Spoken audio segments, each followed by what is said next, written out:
আমি প্রথমে ধন্যবাদ জানাচ্ছি স্বাধীনতা মঞ্চ 2026 যারা বিলেতে এই অনুষ্ঠানটি আয়োজন করেছেন। আপনারা জানেন যে 5ই আগস্টের পট পরিবর্তনের পরে এবং বিশেষ করে 1975-এর 15ই আগস্টে বঙ্গবন্ধু হত্যাকাণ্ডের পরে বঙ্গবন্ধু স্বাধীনতা এবং বাংলাদেশ আওয়ামী লীগকে নিশ্চিত করার ষড়যন্ত্র হয়েছে। আজকে বাংলাদেশে যে দলটি নেতৃত্বে দেশ স্বাধীন হল, যে নেতার নেতৃত্বে দেশ স্বাধীন হল, যে বঙ্গবন্ধু বাংলাদেশের প্রতিটি ইঞ্চিতে ইঞ্চিতে বঙ্গবন্ধুর পদচারণায় মুখরিত হয়েছিল, যে বাংলাদেশ সৃষ্টি হয়েছিল বঙ্গবন্ধুর নেতৃত্বে, সেই বঙ্গবন্ধুকে কাটা করার চেষ্টা করা হয়েছে।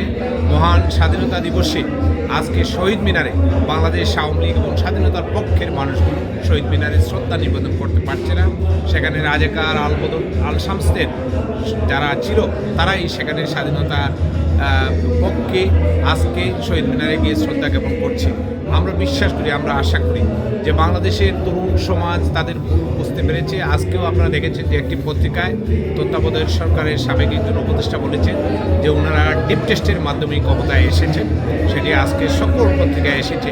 যে ষড়যন্ত্রের মাধ্যমে এদেশে স্বাধীনতা বিরোধীরা ক্ষমতায় এসেছে, যে ষড়যন্ত্রের মাধ্যমে 5ই আগস্ট স্বাধীনতা বঙ্গবন্ধু এবং বাংলাদেশকে নিশ্চিন্ত করার ষড়যন্ত্র হয়েছে, সেই ষড়যন্ত্র আমরা আগামীতে সেই ষড়যন্ত্র রুখে দাঁড়িয়ে আমরা বাংলাদেশের স্বাধীনতার পক্ষে একটি সরকার নিয়ে আসবো। আমরা বিশ্বাস করি, আমরা আশা করি যে মহান মুক্তিযুদ্ধের যে দল বাংলাদেশ আওয়ামী লীগ, সেই দলের নেতৃত্বে আগামী স্বাধীনতা দিবস আমরা বাংলাদেশে উদযাপন